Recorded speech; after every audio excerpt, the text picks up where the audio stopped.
Alex Carter loved garage sales. Every Saturday, he would ride his bike around the neighborhood, looking for cool stuff to buy. He liked old things, books, toys, and gadgets that had stories to tell. But one Saturday, he found something that would change his life forever. It was a sunny morning when Alex saw the sign, "Garage sale, everything must go." He parked his bike and started looking through boxes of old toys and dusty books. That's when he saw it, a strange-looking phone. It wasn't like the smartphones everyone used today. It was big, with buttons and a long antenna. It looked like something from the 1980s. "How much for this?" Alex asked, holding up the phone. The lady running the sale smiled. "Oh, that old thing? You can have it for $1. Alex handed her the money and took the phone home. He cleaned it up and tried turning it on, but nothing happened. He was about to give up when he noticed a small slot on the side. It was for a battery. Alex ran to his room, found an old battery that fit, and put it in. The phone lit up. "Cool," Alex said. But then something even cooler happened. The phone started ringing. Alex stared at it. Who would be calling an old phone like this? He pressed the green button to answer. "Hello?" he said. "Hello? Is this thing working?" A voice on the other end said. Sounded like a boy about Alex's age. "Yeah, it's working," Alex said. "Who is this?" "I'm Tommy," the boy said. "Who are you?" "I'm Alex. Where are you calling from?" "I'm in my house," Tommy said. "In 1985. Alex almost dropped the phone. "What? 1985? That's impossible." "I know it sounds crazy," Tommy said. "But I think this phone is special. I found it in my attic, and when I turned it on, it started ringing. I thought it was broken, but then you answered." Alex's heart was racing. Could this be real? Was he really talking to someone from the past? "Prove it," Alex said. "Tell me something that hasn't happened yet." Tommy thought for a moment. "Okay, in a few weeks there's going to be a huge concert in my town. My dad says it's going to be the biggest event of the year." Alex quickly grabbed his tablet and searched for concerts in 1985. Sure enough, he found it. A massive concert that happened in Tommy's town. Alex's eyes widened. "This is insane," Alex said. "We're talking across time." Tommy laughed. "I know. This is the coolest thing ever." The two boys talked for hours.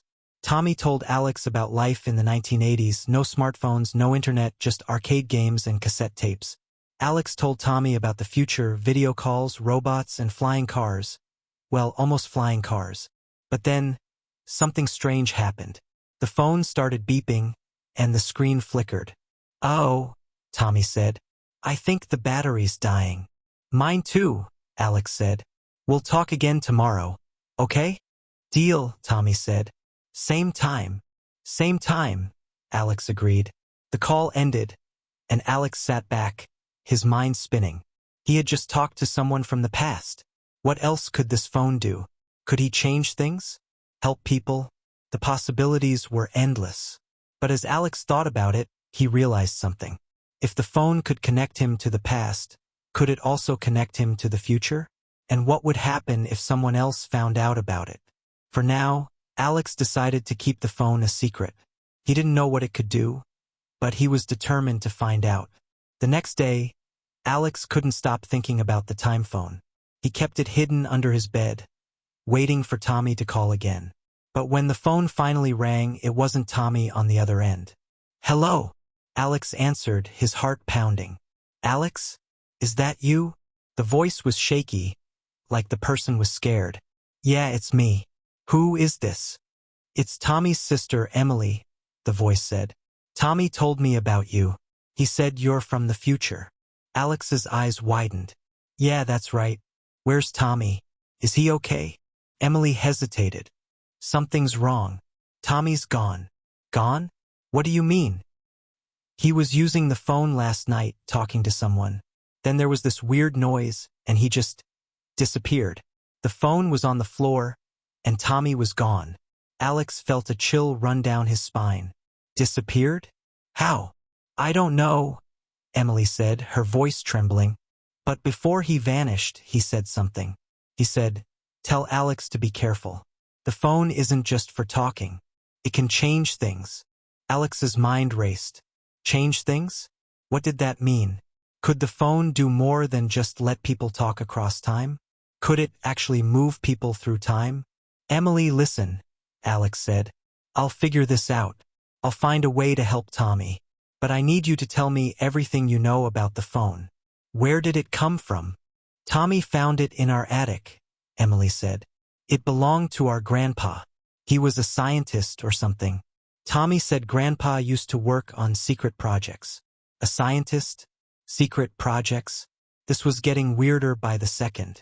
Okay, Alex said. I'll do some research. Call me back if you hear anything else. Okay? Okay, Emily said. But hurry, Alex. I'm scared. The call ended, and Alex sat in silence, his heart pounding. He had to find out more about the phone and fast. He grabbed his tablet and started searching for information about Tommy's grandpa. After a few minutes, he found something, an old newspaper article from 1985. The headline read, "Local scientist disappears after failed experiment." Alex's stomach dropped. He read the article quickly. Tommy's grandpa, Dr. Samuel Carter, had been working on a top-secret project for the government. The project involved something called temporal communication, using technology to send messages through time. But something went wrong, and Dr. Carter vanished without a trace. Carter, Alex whispered. That's my last name too. Could Tommy's grandpa be related to him? Was that why the phone worked for Alex? He didn't have time to think about it. He had to find a way to help Tommy. Alex picked up the time phone and stared at it. If the phone could change things, maybe he could use it to bring Tommy back. But how? He didn't even know how it worked. Just then, the phone rang again. Alex answered it quickly. Hello, Alex. It's me, Tommy's voice said. But it sounded faint, like he was far away. Tommy, where are you? I don't know, Tommy said. It's dark here and cold. I think I'm stuck in time. Stuck in time? What do you mean? The phone did something, Tommy said. I was trying to figure out how it worked, and I must have pressed the wrong button. Now I'm somewhere else. I can see things, Alex. Things that haven't happened yet. Alex's hands were shaking. What kind of things? Bad things, Tommy said. I saw a fire and a storm and you, Alex. You were in danger. Me? What kind of danger? I don't know, Tommy said. But you have to be careful. The phone isn't just a phone. It's a key. A key to time itself. If it falls into the wrong hands, it could destroy everything. Before Alex could respond, the call cut off. The screen went dark, and the phone went silent. Alex stared at the phone, his mind racing. A key to time itself? What did that mean? And who were the wrong hands? He had to find out, and fast. He grabbed his backpack and stuffed the phone inside. He didn't know where to start, but he knew one thing. He couldn't do this alone. He needed help. The next morning, Alex was still thinking about Tommy's warning. He had spent all night researching Dr. Samuel Carter and temporal communication, but he hadn't found much. It was like someone had erased all the important information. Just as he was about to give up, the doorbell rang. Alex ran to the door, but no one was there. On the doorstep was a small package wrapped in brown paper. There was no name, no address, just his first name written in messy handwriting. Alex. He picked up the package and brought it inside. It was light, about the size of a shoebox. He carefully unwrapped it and found a strange device inside. It looked like a mix between a watch and a computer. There were buttons, a small screen, and a glowing blue light in the center. Alex had never seen anything like it. What is this? He whispered. He turned the device over and saw a small engraving on the back. Property of S. Carter. Alex's heart skipped a beat. S. Carter, that had to be Dr. Samuel Carter, Tommy's grandpa. But how did this device end up here? And who sent it? Alex pressed a button on the side, and the screen lit up. Words began to appear. Welcome, user. Temporal synchronization device activated. Please enter access code. Access code? Alex muttered. He didn't have an access code. He tried pressing a few buttons, but nothing happened. Then he remembered the time phone. Maybe the two devices were connected. He ran to his room and grabbed the time phone. As soon as he held it near the strange device, the screen changed. Access granted. Welcome, Alex Carter.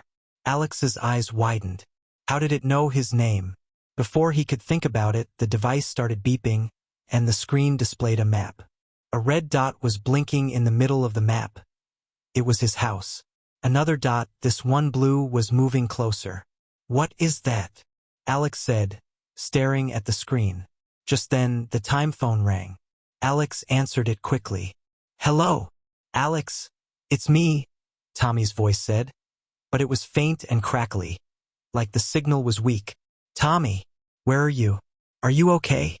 I'm not sure, Tommy said. I think I'm moving through time. I can see things, places, people, events. But it's like I'm stuck in between. I can't stop. Tommy, listen, Alex said. I just got this weird device. It says it's a temporal synchronization something. Do you know what that means?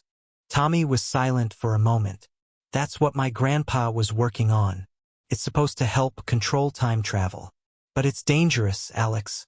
If you don't use it right, it could tear a hole in time. Alex's stomach dropped. A hole in time? What does that even mean? It means everything could fall apart, Tommy said. Past, present, future, it could all mix together. You have to be careful. Before Alex could respond, the call cut off. The time phone's screen went dark, and the strange device started beeping again. The blue dot on the map was getting closer, too close. Alex ran to the window and looked outside. A black van was parked across the street. A man in a dark suit was standing next to it, staring right at Alex's house. Alex ducked down, his heart racing. Who was that? And what did they want? He looked back at the device. The screen now showed a countdown. 5 minutes. 5 minutes. What was going to happen in 5 minutes? Alex didn't have time to think. He grabbed the time phone, the strange device, and his backpack. He had to get out of there. Fast. He slipped out the back door and ran through the yard, staying low so no one would see him. He didn't know where he was going, but he knew one thing. He had to figure out how the device worked before it was too late. As he ran, the device beeped again. The screen showed a new message. Warning, temporal anomaly detected. Seek shelter immediately. Alex's heart pounded. What was a temporal anomaly? And why did he need shelter? He looked up and saw something strange in the sky. The clouds were swirling, and the air felt heavy, like a storm was coming. But this wasn't a normal storm. The sky was turning purple, and Alex could hear a low humming sound, like the world itself was vibrating. He had to find answers, and fast. But where could he go? Who could he trust? Alex ducked behind a tree, his heart pounding. The sky was still swirling with strange colors, and the humming sound was getting louder. He looked down at the device in his hands. The screen was flashing. Temporal anomaly imminent. Activate stabilization protocol? Alex didn't know what that meant, but he didn't have much of a choice. He pressed the button labeled Activate. The device whirred to life, and a beam of blue light shot out from the top. The light spread out, forming a hologram in front of him. Alex gasped. The hologram showed a city, but it wasn't like any city he had ever seen. The buildings were twisted and broken, like they had been crushed by some giant force. The streets were empty, except for strange, shadowy figures moving in the distance. The sky was a sickly green, and the air looked thick with smoke. What is this? Alex whispered. The hologram zoomed in on one of the shadowy figures. It wasn't human. It looked like a robot, but its body was jagged and uneven, like it had been pieced together from scraps. Its eyes glowed red, and it moved in jerky, unnatural ways. Alex's stomach churned. Is this the future? The device beeped, and a voice came from it. A calm, robotic voice. Temporal anomaly detected. Year 2045. Alternate timeline. Probability of occurrence. 87%. Alternate timeline? Alex said. What does that mean? The device didn't answer. Instead, the hologram changed. Now it showed a group of people running through the ruined city. They were wearing ragged clothes and carrying weapons. One of them looked familiar. Alex leaned closer. Tommy. It was Tommy, but he was older, maybe in his 20s. His face was dirty, and he looked tired, but his eyes were determined. He was leading the group, shouting orders as they ran. Tommy! Alex called out, even though he knew it was just a hologram. The hologram changed again. This time, it showed a massive machine in the center of the city. It was shaped like a tower, with glowing wires and pipes running up and down its sides. At the top was a swirling vortex of light and energy. Temporal Core, the device said. Source of anomaly. Destruction of core required to restore timeline. Alex's mind raced. So, if I destroy that thing, I can fix the future? Affirmative, the device said. Warning. Temporal core protected by hostile entities. Proceed with caution. The hologram zoomed in on the base of the tower. Dozens of the shadowy robot creatures were patrolling the area. Their red eyes glowed in the dark, and their movements were sharp and menacing. Alex swallowed hard. How am I supposed to destroy that thing? I'm just a kid. The device didn't answer. Instead, it showed one last image. A map with a glowing dot. It was a location, a place not far from where Alex was now. Temporal core blueprint located, the device said. Retrieve blueprint to proceed. Alex stared at the map. The glowing dot was in the middle of the woods, near an old abandoned factory. He had ridden his bike past it before, but he had never gone inside. Okay, Alex said, taking a deep breath. I can do this. I have to do this. He stuffed the device into his backpack and started running toward the woods. The sky was still swirling, and the humming sound was getting louder.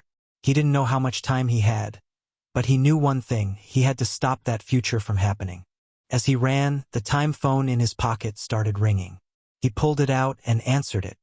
Hello, Alex. It was Tommy's voice, but it sounded different, older, like the Tommy in the hologram. Alex, listen to me. You're the only one who can fix this. You have to find the blueprint. It's the key to stopping the temporal core. Tommy, I saw you, Alex said.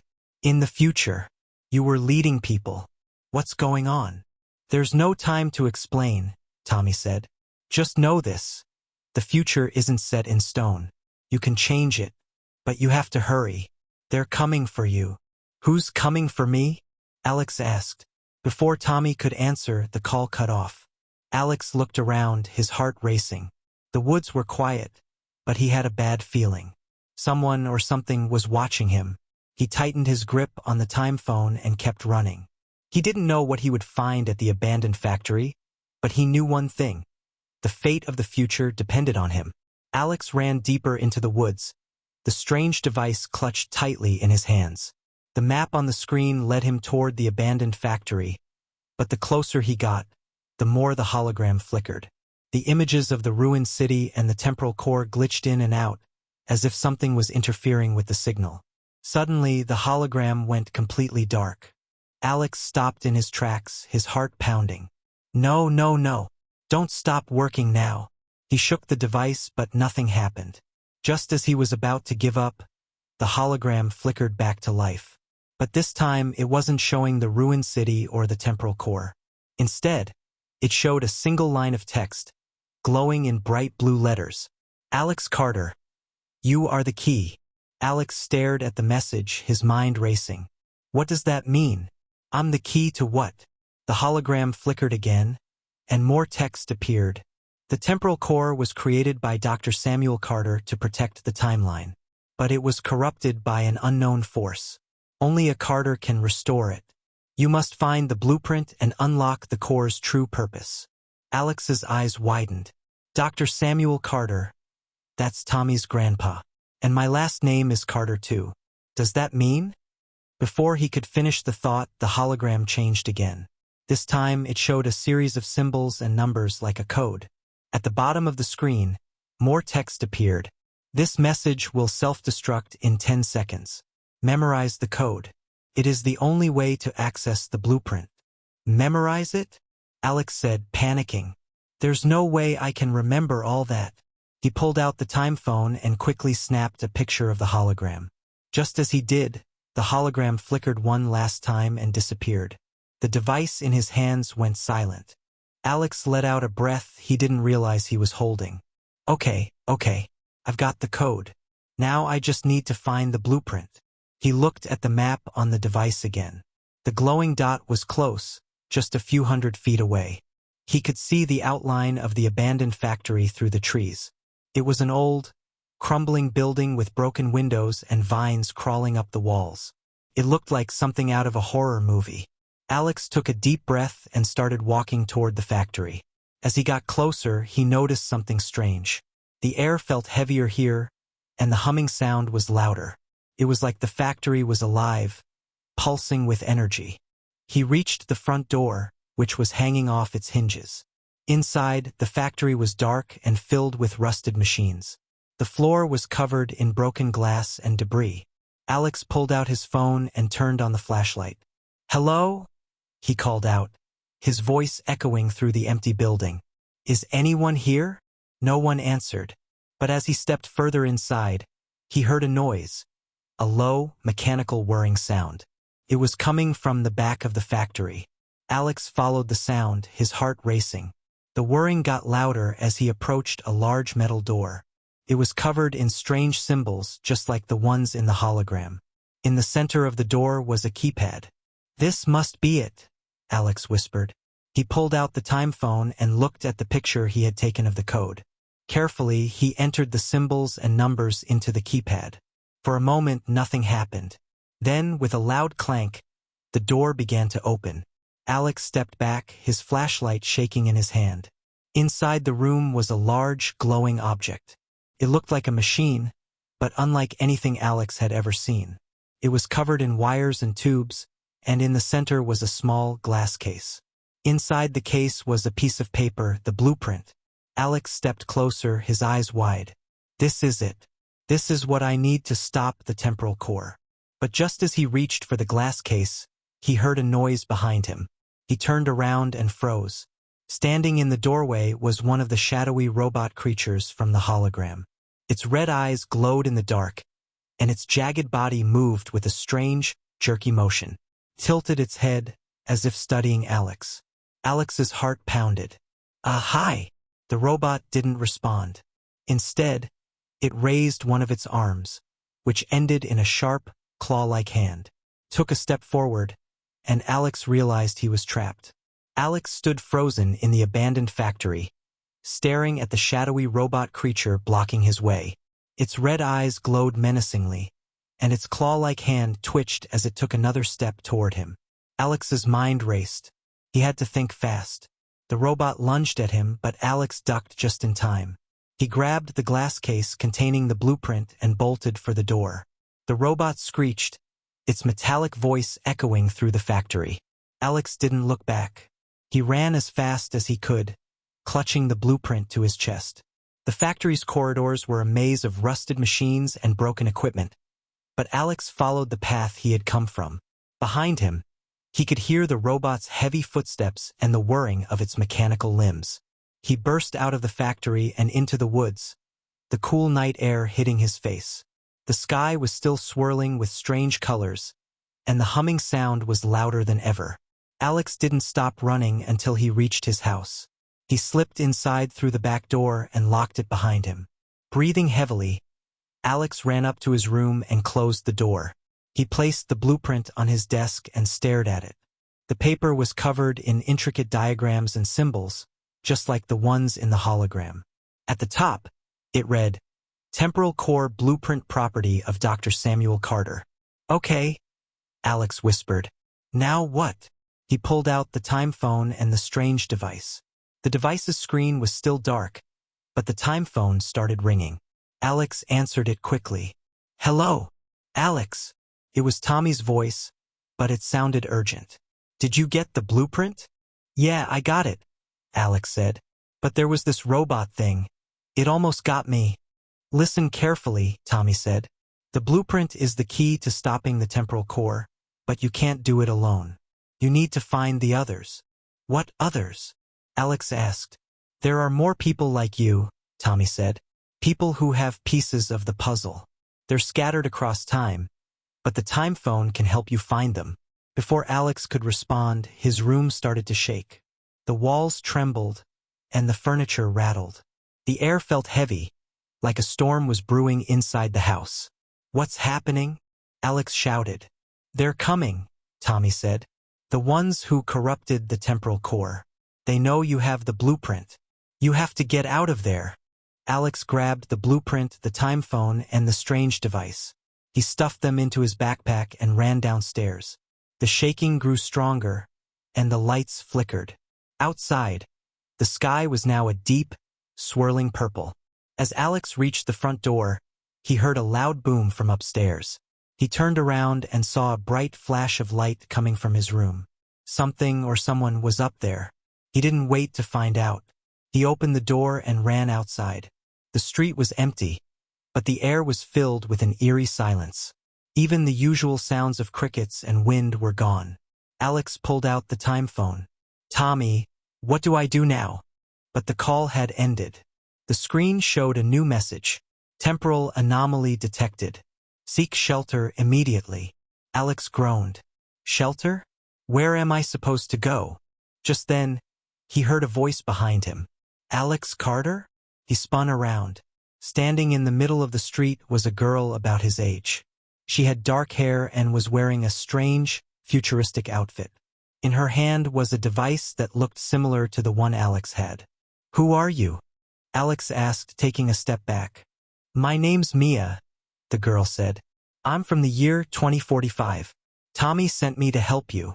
Alex's eyes widened. "You're from the future?" Mia nodded. "We don't have much time. They're coming." "Who's coming?" Alex asked. Before Mia could answer, the ground shook again, and a loud crack split the air. Alex turned and saw a rift opening in the sky, a tear in reality itself. From the rift, shadowy figures began to emerge. They looked like the robot from the factory, but bigger and more menacing. Mia grabbed Alex's arm. "We have to go. Now." "Go where?" Alex asked. "Somewhere safe," Mia said. She pressed a button on her device, and a portal opened in front of them. It shimmered like a pool of water, and through it, Alex could see a futuristic city. "Is that your time?" Alex asked. "Yes," Mia said. "But we can't stay long. They'll follow us." Alex hesitated.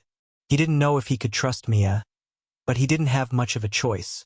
The shadowy figures were getting closer, and the rift in the sky was growing larger. "Okay," Alex said. "Let's go." They stepped through the portal just as the shadowy figures reached them. The last thing Alex saw before the portal closed was the street dissolving into chaos. The portal closed behind Alex and Mia, leaving them standing in the middle of a futuristic city. The skyline was filled with towering buildings made of glass and metal, and the streets were bustling with people wearing sleek, high-tech clothing. Hovering cars zipped through the air, and neon signs glowed in every direction. Alex stared in awe. "This is 2045. "Yes," Mia said, pulling him along. "But we can't stay here. They'll track us if we linger too long." "Who's they?" Alex asked, still trying to process everything. "The ones who corrupted the temporal core," Mia said. "They're called the Void. They're not from this time or any time. They exist outside of time, and they want to destroy it." Alex's stomach dropped. "Destroy time? Why?" "Because they thrive in chaos," Mia said. "If they collapse the timeline, they can take control of everything." Before Alex could respond, Mia stopped in front of a small, hidden alleyway. She pressed a button on her device, and a door appeared in the wall. It slid open, revealing a dimly lit room filled with screens, wires, and strange gadgets. "This is our safe house," Mia said, leading Alex inside. "We've been working to stop the Void, but we're running out of time." Alex looked around the room.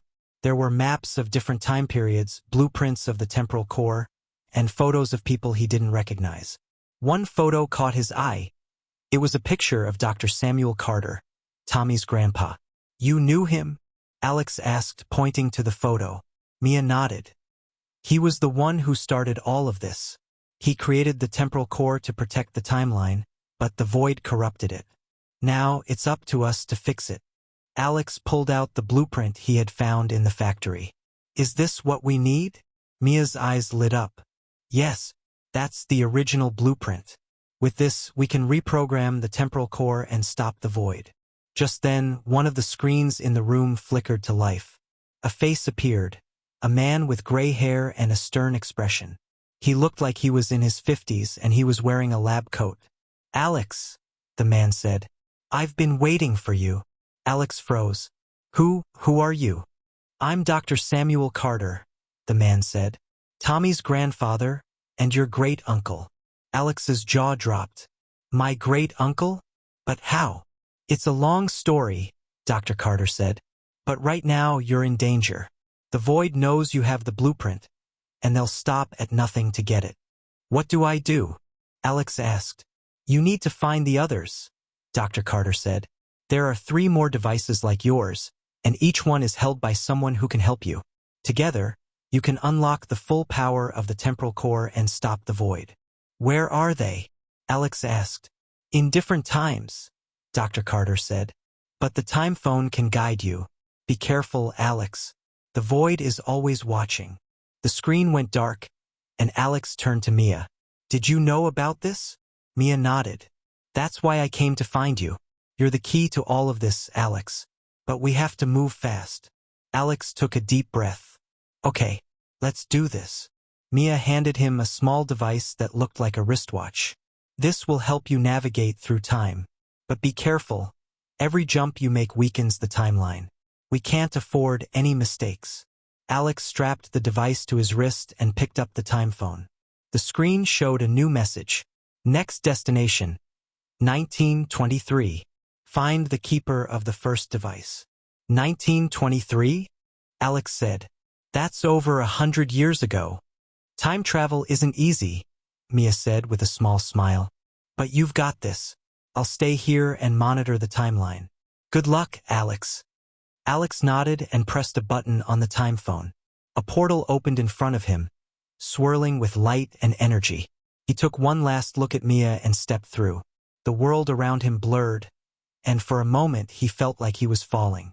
When the blur cleared, he was standing in a small, quiet town. The streets were dirt, and the buildings were old-fashioned. It was definitely 1923. Alex looked around, trying to get his bearings. That's when he saw it. A figure standing at the end of the street. It was a boy about his age, wearing a newsboy cap and suspenders. In his hand was a device identical to the one Alex had found. The boy looked up and saw Alex. For a moment, they just stared at each other. Then the boy smiled and waved. You must be Alex, he said. I've been waiting for you.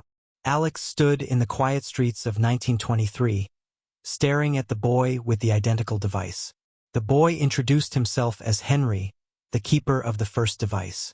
Together, they activated their devices and a holographic map appeared, showing the locations of the other 2 keepers, one in 2145 and the other in ancient Egypt. Over the next few jumps through time, Alex and Henry found the remaining keepers. Zara, a brilliant inventor from the future, and Ammonius, a wise scholar from the past. Each of them held a piece of the puzzle, and together, they unlocked the full power of the temporal core. With the combined knowledge of the blueprint and the 4 devices, the group returned to the present. The void was closing in, their shadowy figures tearing through the fabric of time, leaving destruction in their wake. The sky was a swirling vortex of chaos, and the ground trembled beneath their feet. It's time, Alex said, holding up the time phone. We have to activate the temporal core and reset the timeline. The group gathered in the center of the abandoned factory, where the temporal core's energy was strongest. They placed the 4 devices around the core, and the blueprint glowed as it connected to the ancient machine. The air crackled with energy, and the core began to hum, its light growing brighter. But just as they were about to activate it, a rift opened in the sky. The void descended, their shadowy forms twisting and writhing like smoke. At their head was a figure Alex recognized, Dr. Samuel Carter. Alex, Dr. Carter said, his voice cold and hollow. You don't understand. The temporal core was never meant to save the timeline. It was meant to destroy it. I created it to erase the mistakes of the past, to start over. Alex stared at his great-uncle, his heart pounding. You're working with the void? I am the void, Dr. Carter said. I saw the chaos of the future, the destruction humanity would bring upon itself. I wanted to stop it, to create a new timeline, one without pain or suffering. But I needed your help to do it.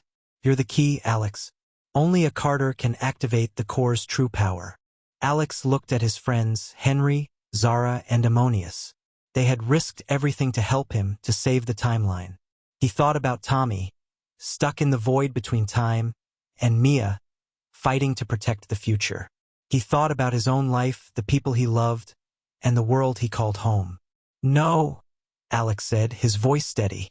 I won't let you destroy everything. The timeline isn't perfect, but it's ours. We'll fix it.